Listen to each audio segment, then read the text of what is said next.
Revision of your second part of chapter number 2। तो जहाँ तक हमने कल किया था ये आप सबके सामने स्क्रीन्स है। बिजनेस प्रोसेस मॉड्यूल्स को हमने कल कंप्लीट किया था, उसमें से एक छोटा सा पार्ट कल रह गया था and that is integration with other module.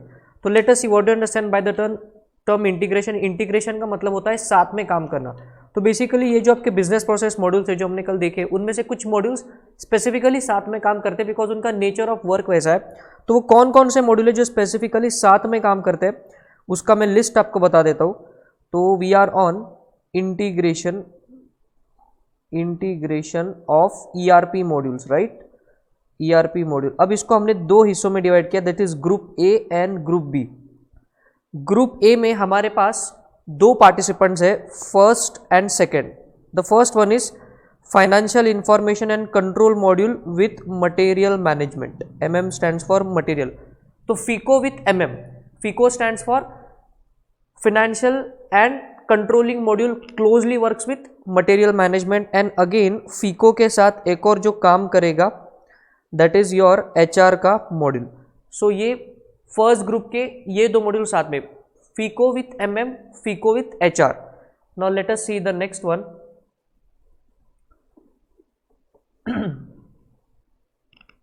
Disturbance है सर, हाँ वरुण, जो डिस्टर्बेंस थी वो अब निकल चुकी है। अब the lecture would be going a bit smooth. चलिए आएंगे। Now let us see next MM with PP। MM अब जो ग्रुप 2 है उसमें मटेरियल मैनेजमेंट इस मॉड्यूल के साथ बाकी के 4 जो है हम लोग यहाँ पे ग्रुप्स बनाएंगे। MM stands with production planning, MM with sales and distribution, MM with quality management and MM with plant maintenance. तो देखिए मटेरियल मैनेजमेंट के साथ वाला ये जो सेकंड ग्रुप में उसमें सब में MM इज कॉमन। MM के साथ कौन है? MM with plant production planning, MM with quality management, MM with sales and distribution and MM with plant maintenance. अब आपके मन में सवाल होगा कि सर ये मटेरियल मैनेजमेंट प्लांट मेंटेनेंस के साथ क्या कर रहा है? तो बेसिकली प्लांट मेंटेनेंस में आपका सारा कुछ फिक्स एसेट के रिलेटेड है। तो कभी कभी फिक्स एसेट को लगने वाले जो स्पेयर पार्ट्स है उसका भी आप एक स्टॉक मेंटेन करके रखते हो and that stock is also maintain as a part of your material management. तो बेसिकली ये दो ग्रुप का इंटीग्रेशन साथ में, फीको के साथ में दो integration MM and HR and the next group इसमें MM के साथ आपके साथ 4 है, production planning, sales distribution, quality management and the last one is plant maintenance. तो यहाँ पे बिजनेस प्रोसेस मॉड्यूल का पार्ट जो है वो खत्म होता है। अब ERP में जो मेन पार्ट बचा है, ये देखिए हमने चार्ट्स को कल ड्रॉ किया था। ERP में जो मेन पार्ट बचा है दैट इज ये ऊपर का चार्ट। अब बात करेंगे risk and control related to ERP और उसके बाद में जाएंगे एक्सेस पे एंड देन ऑडिट पे और फिर चैप्टर का लास्ट पार्ट खत्म करेंगे और आज इस चैप्टर को हम लोग यहीं रिवाइज करके खत्म कर देंगे। So now we go to the risk and control in ERP। Now under risk and control of ERP I have to draw some charts for you. So फटाफट से देखते जाइए। Risk and control in ERP, ये institute ने amendment किया था नया वाला, तो जरा इसको आराम से आप देखिए। इसमें people issues, process issues, people issue, process issue, technological risk, उसके बाद अदर इम्प्लीमेंटेशन रिलेटेड रिस्क और उसके बाद है यहाँ पे पोस्ट इम्प्लीमेंटेशन रिस्क। तो बेसिकली ये 4-5 हिस्सों में आपका पूरा डिस्कशन डिवाइडेड है। Risk and control in ERP है जो नया पार्ट आपके ICAI ने इसको दिया, इसको फटाफट से रिवाइज करेंगे। तो basically risk and control related to these parts, कौन कौन सा? People issues, process issues, technological issues, implementation के related issues and post implementation के रिलेटेड इश्यूज, राइट। तो अभी बेसिकली यहाँ पे जो आपको आंसर्स दिए हुए उसमें एक तरफ आपको देखनी है रिस्क, उसके दूसरी तरफ आपको देखने करस्पॉन्डिंग कंट्रोल और यहाँ पे दिया रहेगा एस्पेक्ट का मतलब किन पॉइंट्स को लेकर के इस स्पेसिफिक इसमें रिस्क है। हम लोग आपके नोट्स पे जाएंगे तो आपको पूरा आइडिया आ ही जाएगा। हम क्या करेंगे, एस्पेक्ट को देखेंगे, फिर उसके रिलेटेड जो रिस्क है हम लोग उसका भी डिस्कशन करेंगे और जो कंट्रोल है अगर आप उसको जाके अच्छे से एक बार पढ़ लो तो काम हो जाएगा। वाई? बिकॉज कंट्रोल में एज सच कुछ नया नहीं है डिस्कशन में। एक बार अगर आपको रिस्क का आइडिया आ गया like if you get an idea about what kind of the risk is there, approximately the corresponding control you can automatically derive.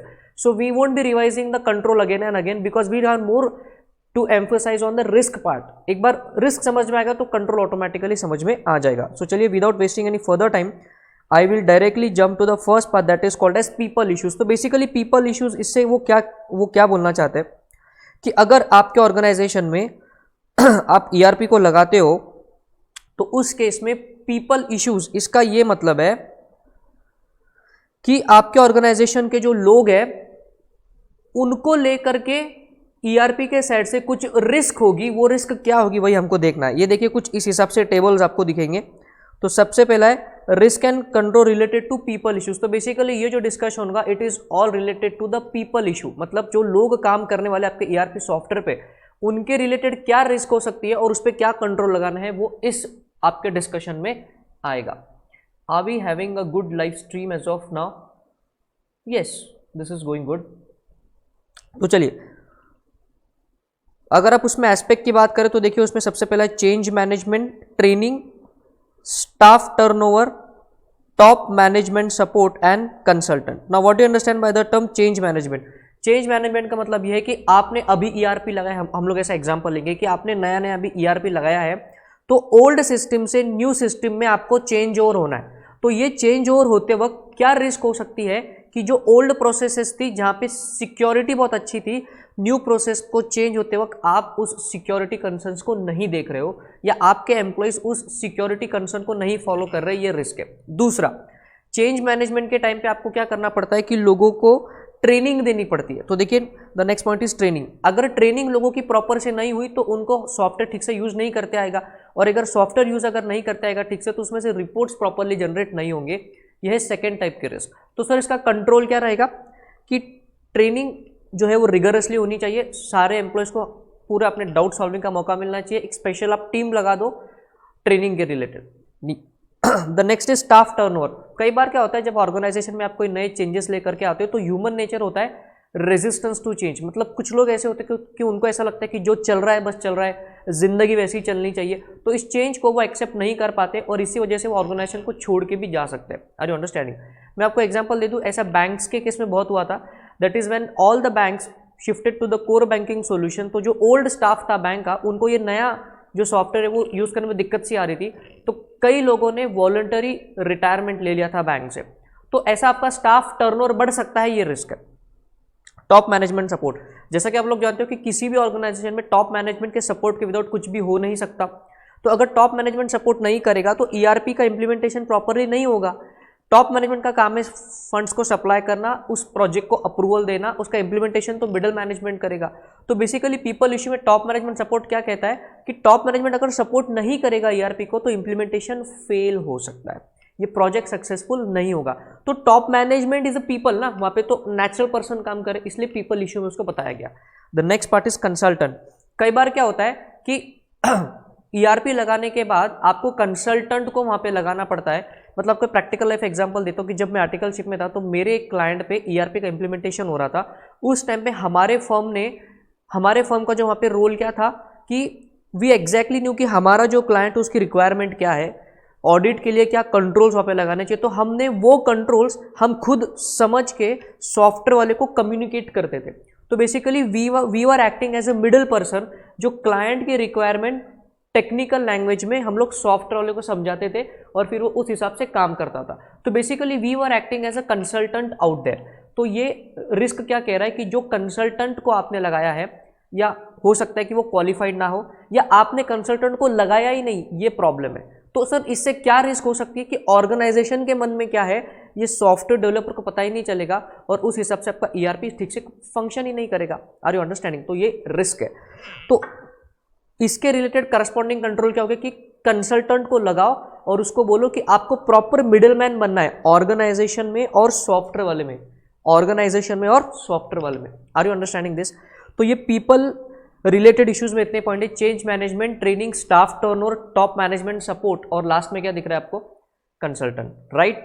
Are you with me? एक बार मैसेज करके बताना क्या आप लोग हमारे साथ हो. Right. The next part is process के रिलेटेड रिस्क. वही अपने column risk associated and control required. तो प्रोसेस की अगर हम लोग बात करें तो प्रोसेस में बेसिकली दो ही टाइप के रिस्क है, प्रोग्राम मैनेजमेंट एंड बीपीआर। देखिए पीपल इश्यूज में क्या हो रहा था, लोगों के रिलेटेड रिस्क थी। अब प्रोसेस रिलेटेड रिस्क क्या होगी, just wait for a second, we have some disturbance.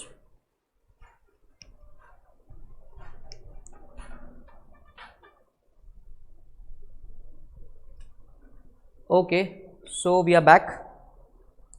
Process related issues मतलब कि आपके ऑर्गेनाइजेशन में जो प्रोसेस चलती है वो ठीक से नहीं चलेंगी, ये रिस्क है। तो उसमें स्पेसिफिकली दो पार्ट है आपके, एक है प्रोग्राम मैनेजमेंट और एक है बीपीआर। प्रोग्राम मैनेजमेंट का ये मतलब है, आराम से देखिए, there could be a possibility of an information gap between the day to day program management activity and ERP enabled functions like material and procurement planning, logistics and manufacturing etc. इसका ये मतलब है कि आपको हमेशा ये सिचुएशन को imagine करना है कि आपने नया ERP अभी लगाया है, आप इसके पहले ओल्ड सिस्टम पे काम करते थे, तो ओल्ड सिस्टम पे कुछ प्रोसेसेस को आप फॉलो करते थे, जैसे लॉजिस्टिक मैनेजमेंट मैनुअल होता था, रॉ मटेरियल का प्रोक्योरमेंट पूरा की पूरा मैनुअल प्रोसेस था। हमने कल के रिवीजन लेक्चर में इसका बहुत अच्छे से डिस्कशन किया है कि मटेरियल मैनेजमेंट मॉडल में कैसी 9 स्टेप्स होती है, तो वो सारी स्टेप्स पहले मैनुअल थी। So that procurement is called a program, that logistic is called a program. जो पहले मैनुअल हो रहा था अब ERP की वजह से वो ऑटोमेट हो रहा है। तो कई बार यहाँ पे जो आप ओल्ड प्रोसेस से कर रहे थे, हो सकता है कि वैसा ही इफेक्ट न्यू प्रोसेस में अभी तक नहीं आया, या आपको वो प्रोसेस ऑटोमेट करने में दिक्कत हो गई। चैप्टर नंबर 1 में हमने देखा था बिजनेस प्रोसेस ऑटोमेशन, उसकी स्टेप्स आपने प्रॉपरली नहीं फॉलो की तो आपका जो प्रोसेस है वो सही से कंप्लीट नहीं होगा। ये रिस्क है। Next is BPR. बीपीआर का फुल फॉर्म है बिजनेस प्रोसेस रीइंजीनियरिंग। ये क्या कहता है कि जब भी आपको ERP लगाना है, इसका मतलब क्या कि आपको ओल्ड सिस्टम से न्यू सिस्टम पे शिफ्ट होना है and you want a dramatic improvement, मतलब 20 से 25% का फायदा नहीं चाहिए हमको, 80 to 90% का फायदा चाहिए। जैसे आप ये जो मेरा रिविजनरी लेक्चर देख रहे हो, इससे आपको पूरा की पूरा मिनिमम 20 to 30 मार्क्स का फायदा एग्जामिनेशन में होना चाहिए, मतलब इतना बड़ा लेवल का फायदा होना चाहिए बीपीआर के हिसाब से, बट ऐसा फायदा नहीं होगा, ये रिस्क है। Are you understanding? तो प्रोसेस मैनेजमेंट में ये प्रोसेस रिलेटेड जो रिस्क है उसमें ये दो टाइप की रिस्क कौन कौन सी, एक है आपकी program management and the next one is BPR.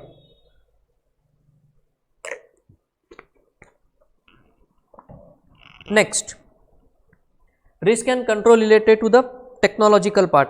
अब टेक्नोलॉजिकल पार्ट मतलब सारा के सारा सॉफ्टवेयर, उसके लाइसेंसेस, उसके रिलेटेड पॉइंट्स आएंगे। तो जरा देखिए क्या क्या है, software functionality, technological obsolescence, enhancement and upgrades and application portfolio management.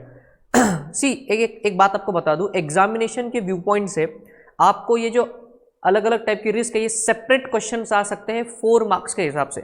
अगर आप RTP देखो तो इसमें सेपरेट क्वेश्चन इन पे आए हुए हैं, तो आपको बेसिकली इन हेडिंग्स को ध्यान रखना है, राइट। तो टेक्नोलॉजिकली क्या आपको दिक्कतें आ सकती, सबसे पहला सॉफ्टवेयर फंक्शनैलिटी। कभी कभी ERP सॉफ्टवेयर जो है ना वो बहुत ज़्यादा कॉम्प्लिकेटेड होता है, तो उसको सीखना, उसको कमांड देना, उसके रिलेटेड ट्रेनिंग लेना बहुत डिफिकल्ट होता है। तो ये सॉफ्टवेयर फंक्शनैलिटी कॉम्प्लेक्स हो सकती है, ये रिस्क है। तो इसके रिलेटेड हमारे पास कंट्रोल क्या है सर, कि हम सॉफ्टवेयर वाले को बोलेंगे कि तुम हमको क्या करो, एक प्रॉपर डॉक्यूमेंटेशन बना के दे दो, ताकि इन फ्यूचर उसको मेंटेनेंस करने में और उससे सीखने में हमको कोई भी प्रॉब्लम ना हो। तो software functionality can be complex, is a risk. Next, technological obsolescence. ये भी आप जानते हो कि कोई भी जो टेक्नोलॉजी होती है वो बहुत जल्दी ओल्ड हो जाती है। जैसे आपने कोई लिया फ़ोन, 15 डेज में उससे अच्छा, उससे बेहतर नया फ़ोन लॉन्च हो गया, तो आपने ERP आज लिया है, हो सकता है कि इससे 1-1.5 साल में कोई नया सस्ता वाला ERP and effective ERP market में आ जाए। तो टेक्नोलॉजी जो है वो बहुत, उसकी शेल्फ लाइफ बहुत कम होती है, ये रिस्क है। Enhancements and upgrades. ERP अच्छा तभी काम करेगा जब उसको अपडेट्स आते रहेंगे। जैसे आपका जो स्मार्टफोन होता है, ये जो एंड्रॉयड फ़ोन है, इसमें भी आपके पास अपडेट्स आते हैं, फेसबुक के ऐप पे अपडेट आ गया, व्हाट्सएप के ऐप पे अपडेट आ गया, तो बेसिकली अपडेट्स और जो सिक्योरिटी पैच है वो आते रहना चाहिए। तो ये नहीं आएंगे, ये रिस्क है। तो सर इसका कंट्रोल क्या है, हम जो ERP वाला बंदा है उसको बार बार बोलेंगे हर महीने कि अगर कुछ अपडेट आता है तो हमको भेज दे, हम इसको प्रॉपर से अपडेट करेंगे। तो इस पॉइंट से क्या रिस्क समझ में आती है कि अपडेशन नहीं होगा, ये रिस्क है। तो कंट्रोल क्या है, प्रॉपर मैकेनिज्म लगाओ और सॉफ्टवेयर को अपडेट करो, that's it. Application portfolio management. अब एप्लीकेशन का मतलब क्या होता है, एप्लीकेशन सॉफ्टवेयर मतलब क्या, जैसी नीड वैसा सॉफ्टवेयर। अगर मुझे टाइपिंग, अगर मुझे कोई लेटर लिखना है तो मैं वर्ड का इस्तेमाल करूंगा, कोई प्रेजेंटेशन बनाना है तो मैं पीपीटी का इस्तेमाल करूंगा, कोई अगर मुझे एक्सेल में टेबुलर फॉर्म में डेटा को बताना है तो मैं एक्सेल का यूज करूंगा। तो basically Excel, Word, PowerPoint, PPT, ये अलग अलग टाइप के एप्लीकेशंस है, इसको हम लोग बोलेंगे एप्लीकेशन सॉफ्टवेयर। जैसे आपके पास WhatsApp, Instagram, Facebook and so on, ये सारे के सारे क्या है, एप्लीकेशंस है। तो ऐसे आपके बिजनेस को नीड के हिसाब से अलग अलग एप्लीकेशंस आप इस्तेमाल करते होंगे।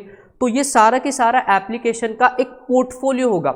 It would be a basket of application that should be installed into ERP, ताकि वो यूज हो पाए ईआरपी में से। तो रिस्क क्या है सर, ये basket of portfolio of application सही से नहीं चल रहा, ये रिस्क है।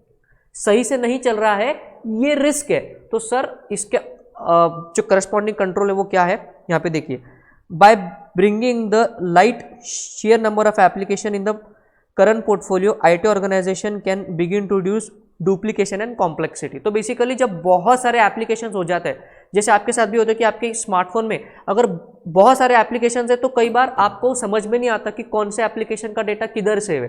तो ये पोर्टफोलियो को मैनेज करना एक बहुत बड़ा दिक्कत है। तो ये मैनेज नहीं होगा, ये रिस्क है। तो इसके रिलेटेड कंट्रोल क्या है, वो बोल रहे हैं कि धीरे धीरे करके जितने यूजफुल एप्लीकेशन है पहले उसको इंस्टॉल करो, और फिर जैसी नीड होगी वैसा उसको बढ़ाते जाइए। एकदम से सब लोगे तो आपकी दिक्कत हो जाएगी। Are you understanding? समझ में आ रहा है? Yes, please respond. अगर आप लोग जब रिस्पॉन्ड करते हो तो even we get a good what you can say motivation related to the same.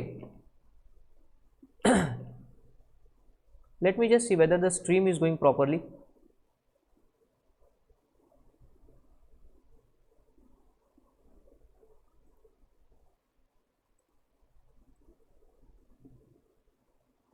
Is it going properly? Yeah, right. So it is going ठीक से।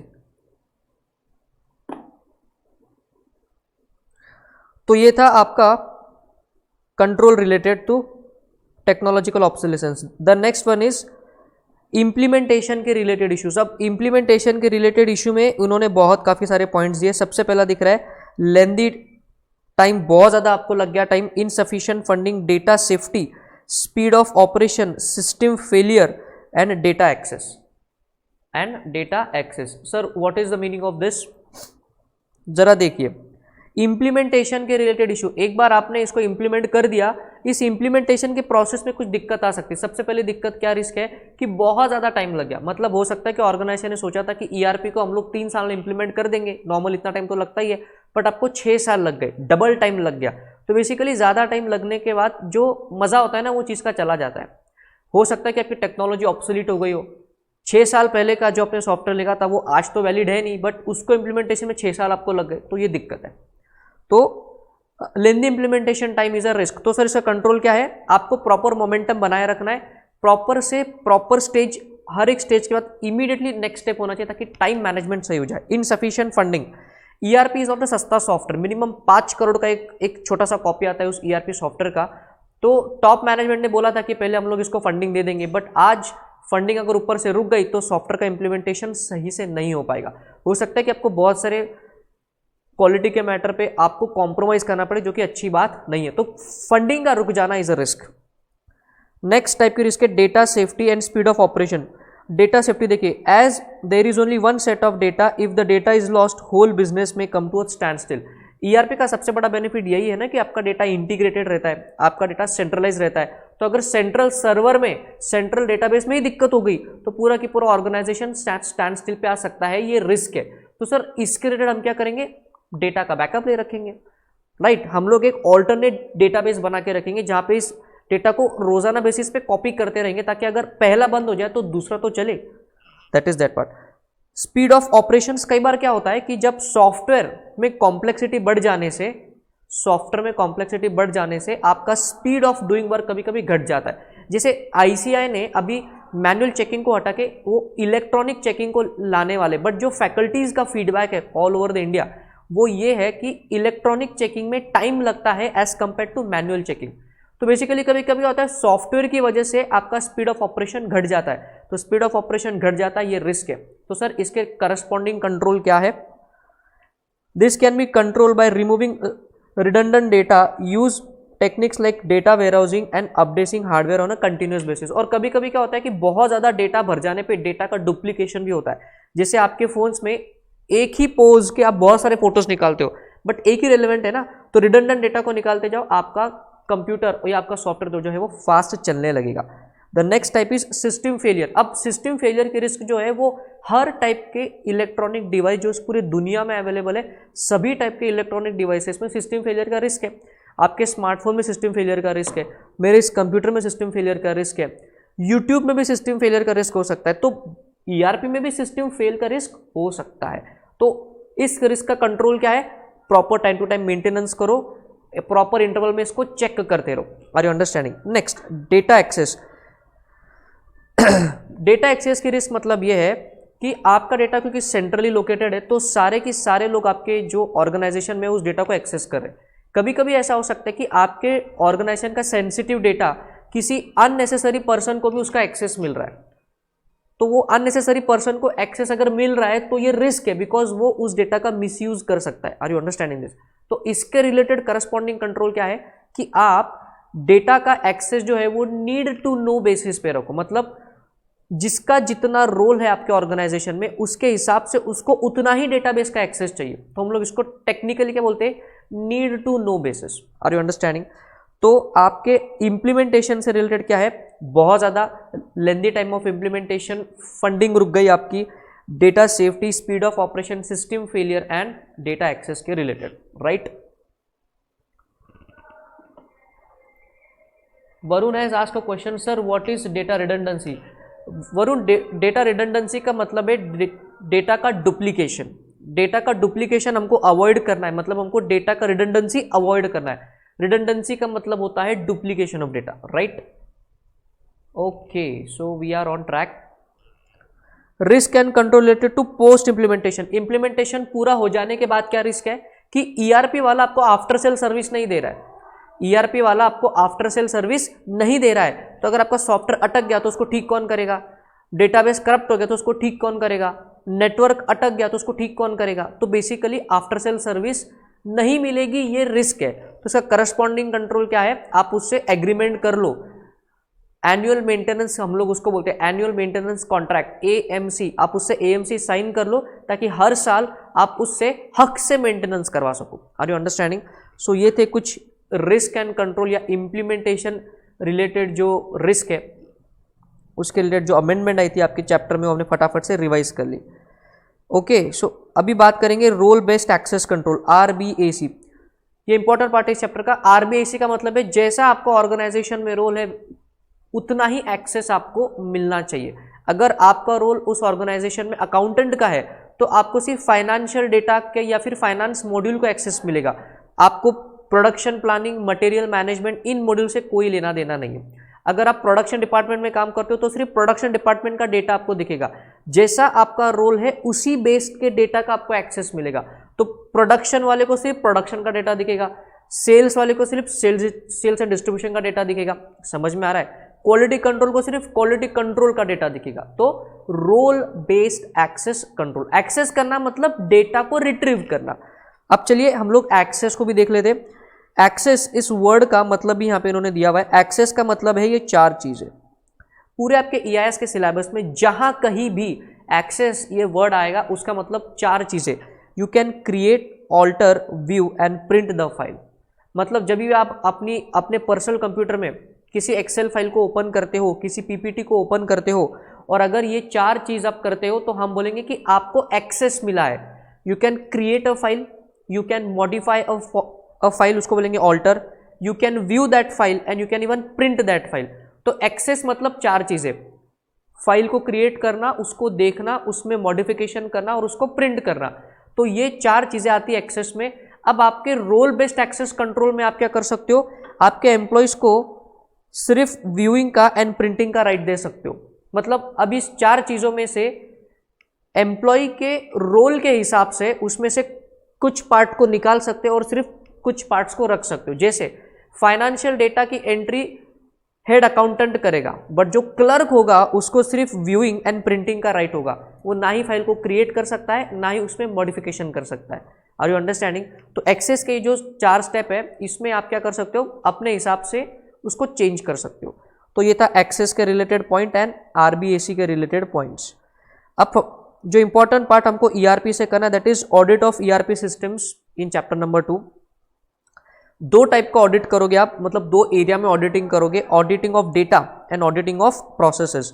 ऑडिटिंग ऑफ डेटा में भी we have 2 parts, physical safety and access control. जब आप data का audit करना, अभी audit क्या होता है ये आप जानते हो, ऑडिट क्या होता है ये आप जानते हो। तो जब डेटा को ऑडिट करोगे तो 2 अप्रोच है। फिजिकल सेफ्टी ऑफ डेटा, जाके देखो कि क्या वो डेटा फिजिकली सेफ है, क्या उसको अनऑथोराइज्ड पर्सन एक्सेस तो नहीं कर रहा है। Are you understanding? And what is this access control? Role based access control properly implemented है कि नहीं, मतलब अकाउंटेंट को फाइनेंशियल का ही डेटा दिख रहा है कि नहीं वो चेक करो, प्रोडक्शन को सिर्फ प्रोडक्शन का डेटा ही दिख रहा है कि नहीं ये जाके चेक करो। Are you understanding this? Auditing of processes. Now what do you understand by the term auditing of processes? इसका मतलब not only the data, because आपका ईआरपी है ये एक्टिविटी एनेबल्ड सॉफ्टवेयर है, मतलब आपका जो भी मैनुअल प्रोसेसेस है आपने उसको पूरा की पूरा ऑटोमेट किया है, तो प्रोसेसेस का भी ऑडिटिंग करना जरूरी है। तो उसमें क्या आ रहा है, फंक्शनल ऑडिट, और नेक्स्ट है इनपुट वैलिडेशन। फंक्शनल ऑडिट का ये मतलब है कि जो प्रोसेस जैसी होनी चाहिए थी क्या वो वैसी हुई है या नहीं, ये जाके चेक करो। How should a process must have been, whether that process is happening in that way, इस टाइप का जो ऑडिट अप्रोच है इसको बोलेंगे functional audit. And what is input validation? अब आप प्रैक्टिकली इस प्रोसेस को करके देखो, आप प्रैक्टिकली प्रोसेस को करके देखो। Let us take an example कि क्वालिटी कंट्रोल डिपार्टमेंट में आपने ईआरपी को लगाया है, तो ये कोई प्रोडक्ट है, इसको ये एक स्पेसिफिक हीट टेस्ट इसका होता है ताकि ये जानने के लिए कि क्या ये प्रॉपर हीट को बैलेंस कर सकता है कि नहीं। तो ये क्या करेंगे, हम इसको थर्मल गन के नीचे से निकालेंगे, इसका हीट मेजर होगा और फिर वो आपके स्क्रीन पे डिस्प्ले होगा। तो जब ये प्रोडक्ट एज एन ऑडिटर मैं क्या करूंगा, मैं खुद जाके इस पेन को थर्मल गन के नीचे से निकालूंगा and I will check whether उसका प्रॉपर रिपोर्ट जनरेट हो रहा है कि नहीं। इसको हम लोग क्या बोलेंगे, input validation. Are you understanding? तो functional audit and input validation, processes के related 2 approach, functional audit and input validation, and data के रिलेटेड 2 कौन कौन से, physical safety and access control. Are you with me? Are you with me? जो भी आपके doubt है वो आप लोग क्या कर सकते हो कि फटाफट कमेंट करके हमको बता सकते हो, ताकि हम लोग जो है वो आपके डाउट्स को लाइव इस टीचिंग में या कह लो कि लाइव इस रिवीजन में फटाफट से हम लोग सॉल्व कर पाए। Are you understanding this? Right. तो चलिए ईआरपी के रिलेटेड आपके चैप्टर से ये पार्ट खत्म होता है। अब आपके चैप्टर में सिर्फ 2-3 पार्ट बचे हैं। एक है आपका XBRL, the next one is your MIS reporting and the next one is business intelligence and data analytics वाला पार्ट। तो फटाफट से हम लोग उस पर जाएंगे। अब बहुत ही छोटा सा पार्ट रह गया इस चैप्टर से, इंपॉर्टेंट वॉज ईआरपी। अभी MIS पे आएंगे। MIS stands for management information system, एक ऐसी इंफॉर्मेशन सिस्टम जो मिडल लेवल मैनेजमेंट को डेटा प्रोवाइड करती है फॉर प्रॉपर डिसीजन मेकिंग। इसको हम लोग क्या बोलेंगे, मैनेजमेंट इंफॉर्मेशन सिस्टम। तो बेसिकली एक सॉफ्टवेयर ही है जो क्या करती है, इंफॉर्मेशन किसको देती है, मिडिल मैनेजमेंट को इंफॉर्मेशन देती है for their proper decision making. ऐसे सिस्टम्स को हम लोग क्या बोलेंगे, मैनेजमेंट इंफॉर्मेशन सिस्टम। यहां से जो इंपॉर्टेंट आंसर आपको करना है, types of information in the MIS reports. Types of information in the MIS reports आपके लिए मेमोरी टेक्निक मैंने ऑलरेडी लिखी हुई है, जरा इसको आराम से स्क्रीन पे देखिए। इसका नाम है rats. Rats stands for R for relevant, A for accurate, T for timeliness and S for structured. मतलब जो इंफॉर्मेशन आपके इस सॉफ्टवेयर में जाने वाली है वो कौन से टाइप की इंफॉर्मेशन होने वाली है, वो एक आदर्श इंफॉर्मेशन में क्या गुण होने चाहिए। मतलब जो आपका MIS का सॉफ्टवेयर है उसमें जो इंफॉर्मेशन जाने वाली है वो कैसे होनी चाहिए, उसके ये 4 पॉइंट्स है। कैसी, relevant, timely, accurate and structure. Relevant का मतलब है क्योंकि ये सॉफ्टवेयर मिडिल मैनेजमेंट के लिए है, तो जो डेटा मिडिल मैनेजमेंट के लिए है वही इंफॉर्मेशन इस सॉफ्टवेयर में आनी चाहिए। Are you understanding? Next, timely. Timely का क्या मतलब है, मिडिल मैनेजमेंट को राइट टाइम पे डेटा एक्सेसिबल चाहिए, information to be given to the right person at right time. ये ऐसा होना चाहिए, ऐसी इंफॉर्मेशन वो होनी चाहिए। सी, होगा या नहीं that's a different thing, but ऐसा होना चाहिए, ये हम पढ़ रहे हैं। We are on the characteristics वाला पार्ट। एक्यूरेट, एक्यूरेट का मतलब है आपका जो कैलकुलेशन है या आपका जो डेटा है वो बहुत ज़्यादा एक्यूरेट चाहिए। जैसे आप लोग जानते हो कि सीए एग्जामिनेशंस में accuracy plays a very important role, and even in an MIS report अगर डेटा में एक्यूरेसी नहीं रहेगी तो आपका डिसीजन मेकिंग रॉन्ग हो जाएगा। Are you understanding? जैसे मिडल मैनेजमेंट को ये जानना है कि हमारा एग्जिस्टिंग मार्केट शेयर कितना है, अगर ये डेटा एक्यूरेटली उनके पास नहीं आएगा तो वो अपनी नेक्स्ट मार्केटिंग प्लान कैसे बनाएंगे? तो डेटा की एक्यूरेसी बहुत जरूरी है। तो इंफॉर्मेशन कैसी होनी चाहिए? एक्यूरेट। स्ट्रक्चर्ड, स्ट्रक्चर्ड का मतलब क्या होता है? See there are two type of problems in this world, एक होते हैं स्ट्रक्चर्ड प्रॉब्लम्स और एक होते हैं अनस्ट्रक्चर्ड प्रॉब्लम्स। स्ट्रक्चर्ड प्रॉब्लम्स मतलब वो प्रॉब्लम्स के जिनका सोल्यूशन नोन है, जिनका सोल्यूशन नोन है।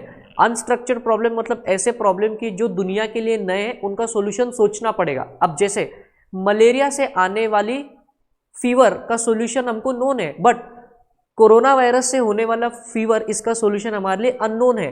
तो जो कोरोना वायरस से होने वाला जो फीवर है वो है अनस्ट्रक्चर्ड प्रॉब्लम, और मलेरिया से जो फीवर होने वाला है उसको हम लोग बोलेंगे स्ट्रक्चर्ड प्रॉब्लम, उसका सोल्यूशन नोन है। अब बात करेंगे स्ट्रक्चर्ड इन्फॉर्मेशन ऐसा नाम क्यों दिया गया।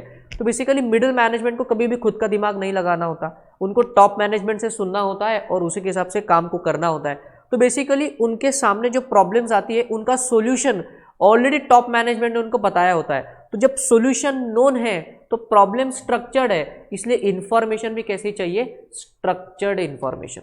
Are you understanding? इंफॉर्मेशन भी कैसी चाहिए? Structured information. Are you with me? एक बार फटाफट से कमेंट करके बताते रहिए बीच बीच में, ताकि हमको पता चलता रहे। तो ये था आपका एमआईएस के रिलेटेड वाला पार्ट। अब बात करेंगे next, that is called as the data analytics.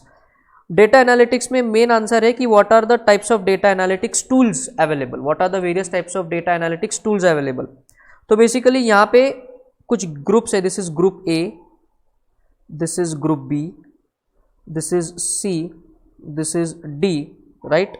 अभी ग्रुप ए में आपके पास दो टाइप के डेटा एनालिटिक्स है। सबसे पहले तो जानिए कि डेटा एनालिटिक्स का मतलब क्या होता है, कि जो भी डेटा आपके पास आता है उसको प्रॉपर्ली एनालिसिस करके आपको डिसीजन मेकिंग करनी पड़ती है। जैसे जब भी हमको कोई क्लास की बैच अनाउंस करनी है या हमको मार्केटिंग करनी है, तो हमारे पास जो भी स्टूडेंट्स का डेटाबेस होता है उसका एनालिसिस करके ही हम सारा हमारा डिसीजन मेकिंग करते हैं। तो बेसिकली जो डेटा एनालिटिक्स का टूल है वो बहुत ज़्यादा इंपॉर्टेंट है, बिकॉज आपका डिसीजन मेकिंग उस पर डिपेंड करता है। Data is the new oxygen of 21st century, तो एनालिसिस करना एक्चुअली बहुत ज़रूरी है। तो सबसे पहला जो set of data analytics tool आ रहा है, दैट इज EDA एंड CDA। EDA stands for exploratory data analytics. ये कुछ टूल है, कुछ सॉफ्टवेयर टूल है जो आपको इस्तेमाल करने होते हैं। और दूसरा है कन्फर्मेटरी डेटा एनालिटिक्स। एक्सप्लोरेटरी जो डेटा एनालिटिक्स है, इसका मतलब ये इन्वेस्टिगेशन के जैसा होता है, इसके नाम में लिखा हुआ है एक्सप्लोरेटरी, मतलब ये आपके जो एग्जिस्टिंग डेटाबेस है उसमें ये टूल जाएगा और उसको ज़्यादा से ज़्यादा एक्सप्लोर करके ट्रेंड एनालिसिस करेगा, इसको बोलेंगे एक्सप्लोरेटरी डेटा एनालिटिक्स। कन्फर्मेटरी मतलब जैसा कोर्ट ऑफ लॉ में होता है कि अपराध हो गया है, जुर्म हो चुका है, अभी विटनेस बॉक्स में जज बुलाएगा किसी विटनेस को और पूछेगा कि क्या ये जो बोल रहे हैं क्या ये सही है या गलत है। मतलब आपको पता है कि हुआ क्या है, you are just taking confirmation whether it is actually happened और नॉट। तो ऐसे टाइप के जो टूल्स है जो आपको इन्फॉर्मेशन सिर्फ प्रोवाइड करते हैं आपके डिसीजन मेकिंग के लिए, मतलब आपको ऑलरेडी पता है कि क्या करना है, but just to make sure आप कुछ टूल्स का इस्तेमाल करके डेटा को कलेक्ट करते हो, उसको हम लोग क्या बोलेंगे? Confirmatory data analytics, right. The next type of tool is quantitative and qualitative. Quantitative and qualitative. Quantitative data analytics का सर मतलब क्या हो सकता है, कोई बताएगा मेरे को? कमेंट सेक्शन में फटाफट से कमेंट करके बताना कि क्वांटिटेटिव और क्वालिटेटिव में क्या डिफरेंस होगा। मैं आपके कमेंट का वेट कर रहा हूं। Quantitative has to always do with number game. Quantitative has to always do with number game and qualitative has to do with the analysis of text, image, video, audio etcetera. All types are nothing but data ना, audio, video, text. तो audio, video, text के data का analysis जो करते हैं उनको बोलते हैं क्वालिटेटिव टूल्स, और जो जहां पे नंबर्स इन्वॉल्व है वहां को जो एनालिसिस करेंगे उसका नाम क्या है? क्वांटिटेटिव। उसका नाम क्या है? क्वांटिटेटिव।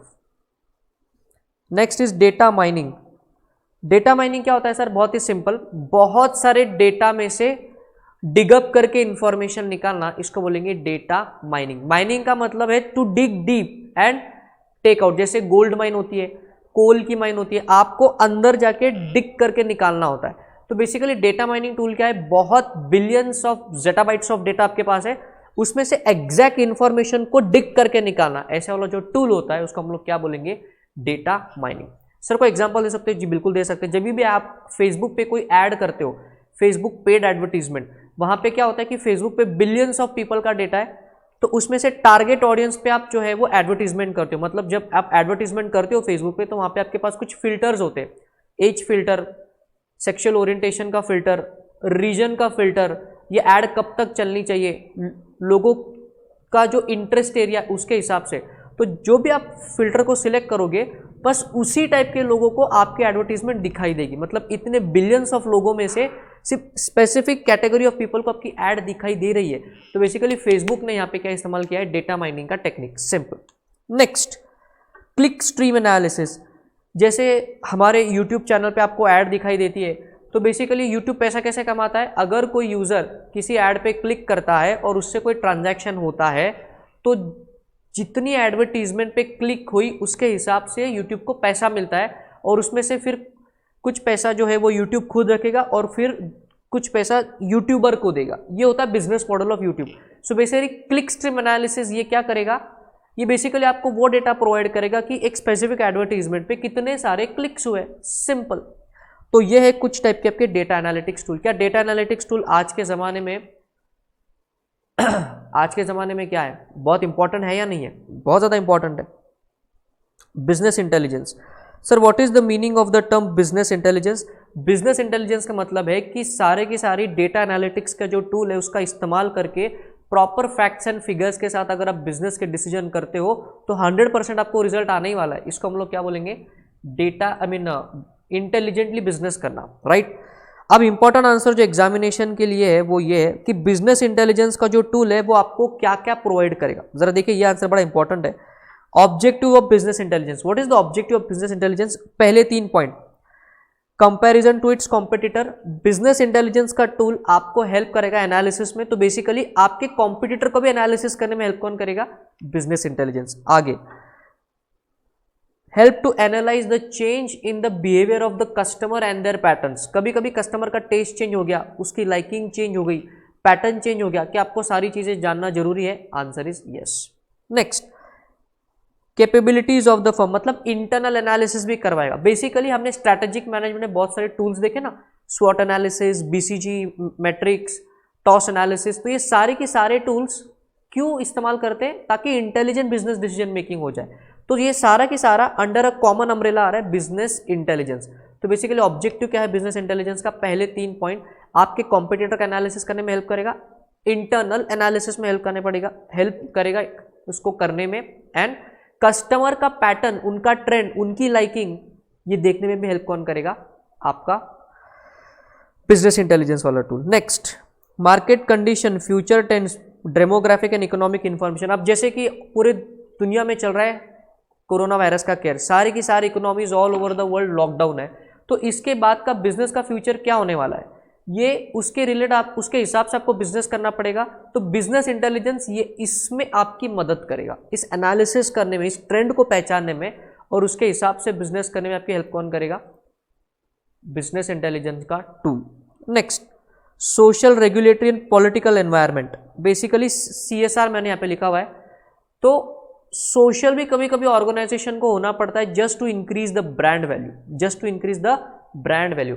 तो वो कैसे करते हैं उसका एनालिसिस करने में भी कौन हेल्प करेगा? आपका बिजनेस इंटेलिजेंस। और लास्ट है, what are other firms in the market are doing, मतलब वापस से आपके कॉम्पिटिटर के एनालिसिस की बात हो रही है। तो लास्ट के 3 पॉइंट कौन से? पहला पॉइंट है यहाँ पे फ्यूचर ट्रेंड्स को पहचानने में हेल्प करेगा, आपको सोशल बनने में हेल्प करेगा, मतलब ऑर्गेनाइजेशन की समाज के प्रति कुछ कटिबद्धता होती है, कुछ रिस्पॉन्सिबिलिटी होती है, उसको प्रॉपर वे से इंप्लीमेंट करने में भी कौन हेल्प करेगा? आपका बिजनेस इंटेलिजेंस टूल। और लास्ट में क्या हो रहा है, अदर फर्म्स मार्केट में क्या कर रही है, ये भी आपको देखने में कौन हेल्प करेगा? Business intelligence. कई बार आप अकेले अकेले स्टडी करते हो, आपको लगता है कि मेरी बहुत अच्छे से पढ़ाई हो रही है, बट अगर आप अपने दोस्तों से नहीं पूछोगे कि वो क्या कर रहे हैं, उन्होंने कौन सी टेस्ट सीरीज दी, कौन से वीडियो क्लासेस देख रहे हैं, कहीं रिवीजन ले रहे हैं या नहीं ले रहे, तो आप ट्रैक से हट सकते हो। तो आपके दोस्त क्या कर रही है आपको जानना जरूरी है। उसी तरह से बिजनेस में कॉम्पिटिटर क्या कर रहे हैं, दूसरी फर्म्स क्या कर रही है, ये जानना भी जरूरी है। और ये सारा के सारा स्टडी का पार्ट कहाँ आता है, बिजनेस इंटेलिजेंस में। तो एग्जाम के हिसाब से बहुत इंपॉर्टेंट आंसर है, what are the objectives of business intelligence expected for 4 marks. बात करेंगे एक्सबीआरएल की। एक्सबीआरएल का फुल फॉर्म है extensible business reporting language. Sir इसका मीनिंग क्या है, I mean why there is a need of XBRL. बहुत ही सिंपल सा एग्जांपल मैं आपको देता हूँ। जैसे कि बहुत सारे फाइनेंशियल इंस्टीट्यूशन इन्वेस्टर होते हैं बाहर के कंट्रीज के, फॉरेन इन्वेस्टमेंट, फॉरेन के लोगों को इंडिया में इन्वेस्टमेंट करनी है। अब इमेजिन करना कि सीमेंट सेक्टर में उनको इन्वेस्टमेंट करनी है, तो बहुत सारी जो सीमेंट कंपनी है वो इंडिया के स्टॉक एक्सचेंज पे लिस्टेड है, UltraTech cement, Binani cement, Bangar cement, wonder cement and so on. अब सभी का जो बैलेंस शीट है, अगर ये सारे लोगों को उसमें इन्वेस्टमेंट करनी है, तो ये सभी, सपोज मैं आई एम फॉरेन इन्वेस्टर और मुझे सीमेंट इंडस्ट्री में इन्वेस्टमेंट करना है, तो मैं क्या करूंगा, स्टॉक एक्सचेंज पे जितनी भी ये सीमेंट की कंपनीज है इनके बैलेंस शीट को एक साथ लेके बैठूंगा। अब मैं क्या दिक्कत फेस कर सकता हूँ, मेरा एनालिसिस कंप्लीट कब होगा, अगर ये सारे के सारे जो फाइनेंशियल स्टेटमेंट्स है ये कॉमन प्लेटफॉर्म पे है, राइट। ये सारे के सारे फाइनेंशियल स्टेटमेंट्स कॉमन प्लेटफॉर्म पे है, तभी एज अ फॉरेन इन्वेस्टर मैं अच्छे से इसमें एनालिसिस कर पाऊंगा। बट आप जानते हो कि accounting is a very subjective term. जो मेरे लिए इनकम है वो आपके लिए एक्सपेंडिचर है। जैसे इनकम टैक्स रिफंड, ये अकाउंट मैंने अपने बुक्स ऑफ अकाउंट में इसका नाम मैंने बनाया income tax refund account. Same आपने आपके बुक्स में उसी नेचर ऑफ ट्रांजैक्शन के लिए अलग नाम दिया, आईटी रिफंड अकाउंट। किसी तीसरे ने कुछ अलग ही नाम दिया for same nature of transaction. तो बेसिकली क्या हो रहा है, अकाउंटिंग क्योंकि एक सब्जेक्टिव टर्म है, because accounting is a subjective term, तो उसके लिए उसके हिसाब से क्या होता है कि ये जो फाइनेंशियल्स है ये बहुत लोगों के ना मैच नहीं करते, कॉमन प्लेटफॉर्म पे नहीं आते, क्योंकि accounting is a subjective term. तो बेसिकली एक्सबीआरएल वो प्लेटफॉर्म है कि जहां पे ये अलग अलग जो सब्जेक्टिव अकाउंटिंग है वो स्टैंडर्ड फॉर्मेट में कन्वर्ट होती है, एंड फॉरेन इन्वेस्टर को इन्वेस्टमेंट करते वक्त फिर एक कॉमन रिपोर्टिंग लैंग्वेज बन जाती है। मतलब फिर वो जर्मनी से हो, कहीं और से हो, कोई भी टाइप की कंपनी हो, उसका जो फाइनेंशियल स्टेटमेंट्स है वो कैसे हो जाएंगे, कंपेरेबल हो जाएंगे, कॉमन प्लेटफॉर्म पे कन्वर्ट हो जाएंगे। Are you understanding? ये है crux of the explaining the concept of XBRL. See देखिए, अभी हमारा जो है वो रिवीजन का पार्ट चल रहा है, तो मैं बहुत ज़्यादा इस पर एक्सप्लेनेशन नहीं दे पाऊंगा आपको, because we have our own timing का limitation. But in case of regular class हम इस पर डिटेल में डिस्कशन करते हैं, मैं आपको पूरा पीपीटी दिखाता हूँ कि कैसे ये होता है। बट आई गेस इस छोटे से एक्सप्लेनेशन से आपको आइडिया जो है वो आ ही गया होगा कि एक्सबीआरएल क्या है, एक बिजनेस की रिपोर्टिंग लैंग्वेज है। आपके फाइनेंशियल स्टेटमेंट्स को एक्सबीआरएल प्लेटफॉर्म में डालने के बाद वो एक स्टैंडर्ड रिपोर्टेबल फॉर्मेट में कन्वर्ट हो जाता है, ताकि वो ग्लोबल लेवल पे सभी से इक्वल में आ जाए। इन क्रक्स, इसको हम लोग कहते हैं एक्सटेंसिबल बिजनेस रिपोर्टिंग लैंग्वेज। अब यहां से जो इंपॉर्टेंट आंसर आपको करना है, that is about what is XBRL tagging. XBRL tagging का मतलब है कि ये जो आपके फाइनेंशियल स्टेटमेंट्स में अलग अलग आइटम्स होते हैं ना, जैसे fixed assets, current assets, stock, debtors and so on, तो ये जो अलग अलग आइटम है इनको स्टैंडर्डाइज फॉर्मेट में कन्वर्ट करना, इसको हम लोग क्या बोलेंगे, टैगिंग। इसको हम लोग क्या बोलेंगे, tagging. Are you understanding this? तो बेसिकली जो हमने एग्जांपल लिया IT refund account, suppose XBRL में उसका एक स्टैंडर्डाइज टैग है। क्या टैग है? आईटी रिफंड अकाउंट, ऐसा टैग है। तो मेरे बुक्स में अगर आईटी रिफंड अकाउंट के नाम से ही है तो उसमें कोई चेंज नहीं होगा। तुम्हारे बुक्स ऑफ अकाउंट में अगर उसका नाम है आईटी रिसीवेबल, तो एक्सबीआरएल के अंदर से जाके बाहर जाने के बाद वही नाम क्या हो जाएगा, आईटी रिफंड अकाउंट। तो बेसिकली हम क्या करते हैं, स्टैंडर्डाइज टैग अलग अलग क्या करते हैं, जो टैग्स होते हैं वो अलग अलग जो आइटम्स होते हैं उसमें से कन्वर्ट होने के बाद वो टैग अलग अलग आइटम्स को हम लोग लगाते हैं और फिर वो स्टैंडर्डाइज टैग में कन्वर्ट हो जाते हैं, ताकि वो रिपोर्टिंग होती है ना। Are you understanding this? मुझे सिर्फ कमेंट करके बताइए whether you are able to watch the stream properly और not. Are we still online? Is the streaming going good? Let me just check. Yes, it is happening. Yes, it is happening. So we are again online. Comment करके मुझे बीच में बताते रहिए ताकि हमें पता चलता रहे कि whether we are on the proper track or not. So ये होती है एक्सबीआरएल की टैगिंग। So टैगिंग का क्या मतलब है, जो कि स्टैंडर्डाइज नेम्स है पूरे के पूरे एक्सबीआरएल के प्लेटफॉर्म में, वही आपके अकाउंटिंग के अलग अलग आइटम्स को जोड़ना ताकि वो स्टैंडर्डाइज बाहर दिखे, इसको हम लोग क्या बोलेंगे, XBRL tagging, right. Next important answer, who uses XBRL, कौन इसका इस्तेमाल करता है, रेगुलेटर्स एंड कंपनीज। रेगुलेटर कौन इस्तेमाल करता है सर, मतलब जो गवर्नमेंट ऑफिशियल्स होती है। आप एग्जांपल ले लो SEBI, securities exchange board of India, जो कि स्टॉक एक्सचेंज को मॉनिटर करती है। तो इमेजिन करना अगर सारी की सारी कंपनी जो स्टॉक मार्केट में लिस्टेड है, सारी की सारी जो कंपनीज है अगर वो स्टॉक मार्केट में लिस्टेड है, वो अगर XBRL से अपने फाइनेंशियल स्टेटमेंट्स को अपलोड करती है, तो जो सेबी वहां पे बैठा हुआ है, क्या उसको भी एनालिसिस करने के लिए इसकी जरूरत पड़ेगी? What is happening, just let me know. दिक्कत हो रही है, I will just wait for a minute. I guess there is some problem in the streaming as of now.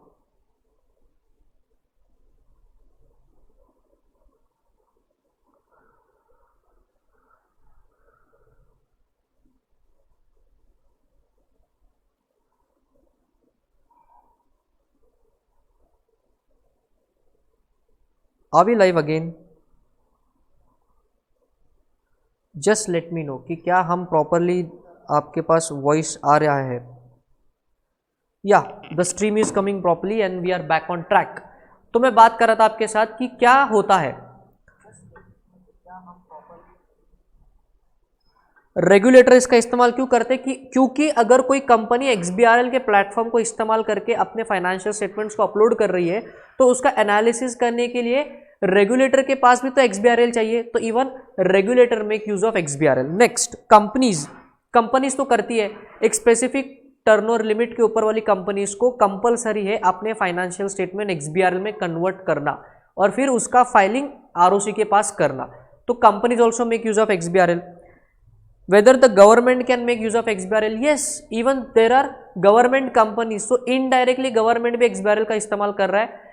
Government को भी तो स्टॉक मार्केट पे वॉच रखना होता है, तो जो सारा के सारा फाइनेंशियल डेटा अगर XBRL में कन्वर्ट होकर आ रहा है, तो उसका एनालिसिस करने के लिए गवर्नमेंट को भी क्या लगेगा, XBRL का प्लेटफॉर्म। डेटा प्रोवाइडर्स, ये जो न्यूज़ चैनल है, बिजनेस न्यूज़ चैनल, ये आपको जो एनालिसिस देते हैं, तो उनके पास जो फाइनेंशियल स्टेटमेंट्स है वो भी XBRL में आते हैं, तो उनको भी उसका एनालिसिस करने के लिए XBRL लगेगा। तो बेसिकली जो न्यूज़ चैनल है, एक एग्जांपल लिया मैंने, वो बन जाएंगे आपके डेटा प्रोवाइडर। तो even they make use of XBRL। Analyst and investor, हमने एग्जांपल लिया था, मैं फॉरेन का इन्वेस्टर हूँ, तो मेरे को एनालिसिस अगर करना है फाइनेंशियल स्टेटमेंट्स का, और अगर वो फाइनेंशियल स्टेटमेंट XBRL में कन्वर्टेड है, तो even I would be needing a tool to analyse that properly. So even a foreign investor and analyst and investor, they need XBRL। Accountants, sir chartered accountants को need है क्या XBRL की, क्या लगता है आपको? हाँ, 100% जरूरी। मैंने आपको बताया कि जो कंपनीज है उनको अपना फाइनेंशियल स्टेटमेंट्स, अगर उनका एक स्पेसिफिक टर्नओवर के ऊपर उनको एप्लीकेबल है, तो उनको फाइनेंशियल स्टेटमेंट्स को XBRL में कन्वर्ट करना होता है। तो नॉर्मली चार्टर्ड अकाउंटेंट्स ये सर्विस प्रोवाइड करते हैं अपने क्लाइंट को। तो even we would be needing the service और the platform of XBRL। Are you understanding this? So these are the person who make use of XBRL। Next, important features of XBRL, another important answer, बहुत ही important answer है। सबसे पहले है clear definition, testable business rules. Clear definition का मतलब है, आपको मैंने बताया कि XBRL टैगिंग क्या होता है। अगर आपके टैग्स क्लियर नहीं है तो स्टैंडर्डाइजेशन अच्छा नहीं होगा, राइट। जो अलग अलग टाइप के आपके बैलेंस शीट में जो अकाउंट्स के आइटम है, उसके रिलेटेड प्रॉपरली टैग्स डिफाइंड है XBRL में, तभी वो स्टैंडर्डाइजेशन प्रॉपर होगा। तो clear definition is a benefit.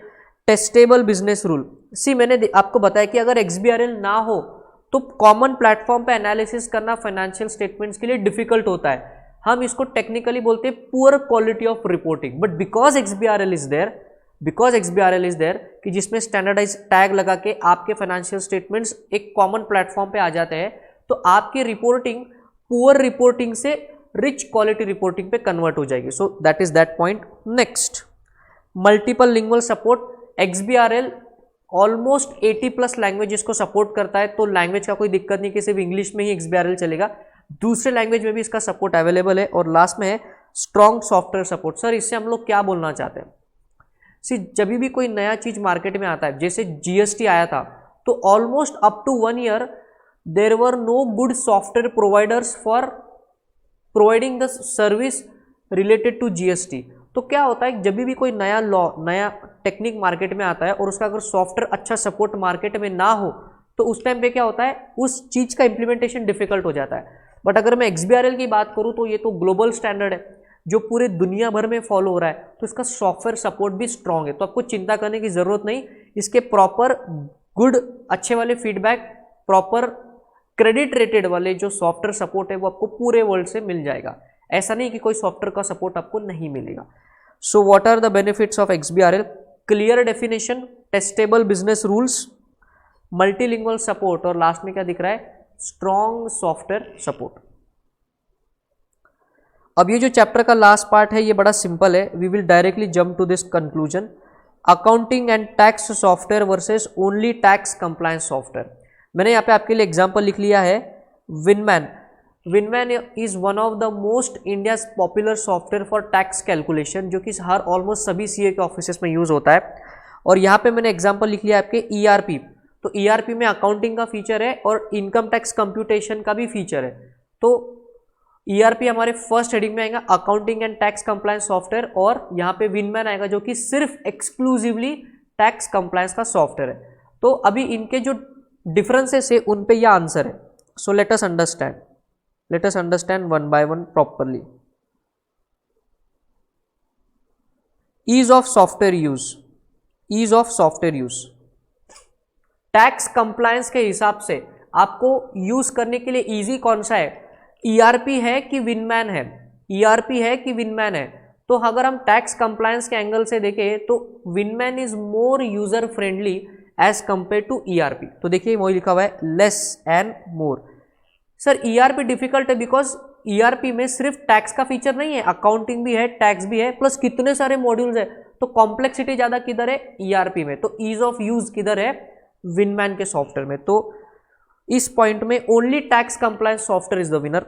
Next, features and facilities. Sir what is the meaning of features and facilities? आपको देखना है रेगुलेटरी कंप्लायंस के हिसाब से, रेगुलेटरी कंप्लायंस के हिसाब से।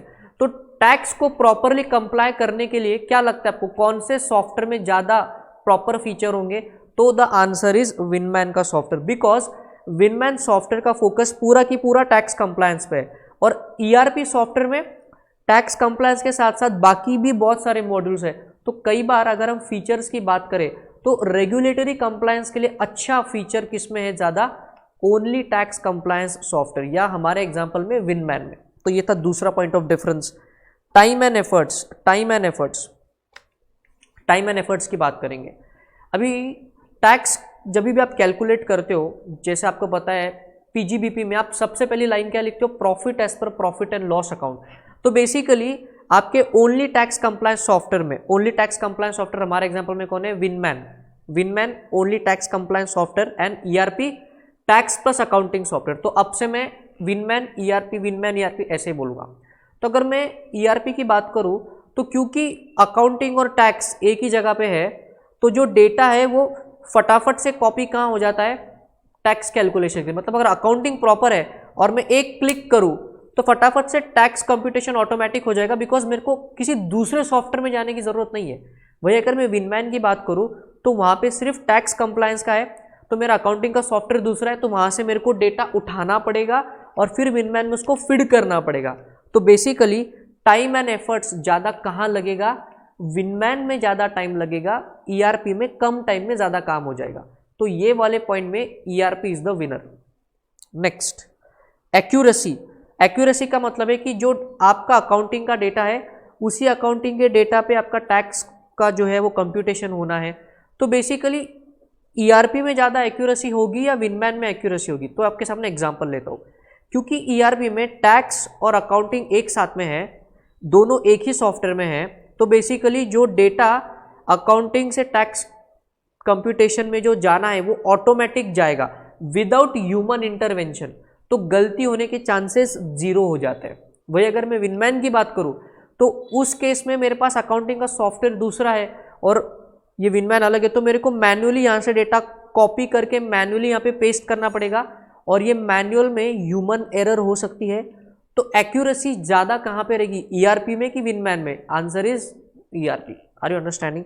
कॉस्ट की बात करेंगे, सबसे महंगा कौन होगा, विनमैन होगा या ईआरपी होगा? बहुत ही सिंपल एग्जांपल है भाई, महंगा तो ईआरपी ही होगा, राइट। आपको विनमैन का रेट बता दूं, विनमैन ये जो सॉफ्टवेयर ये सब्सक्रिप्शन मॉडल पे चलता है और इसका साल का सब्सक्रिप्शन 6 से 7 हज़ार है, मतलब लेस देन 10,000 अ ईयर।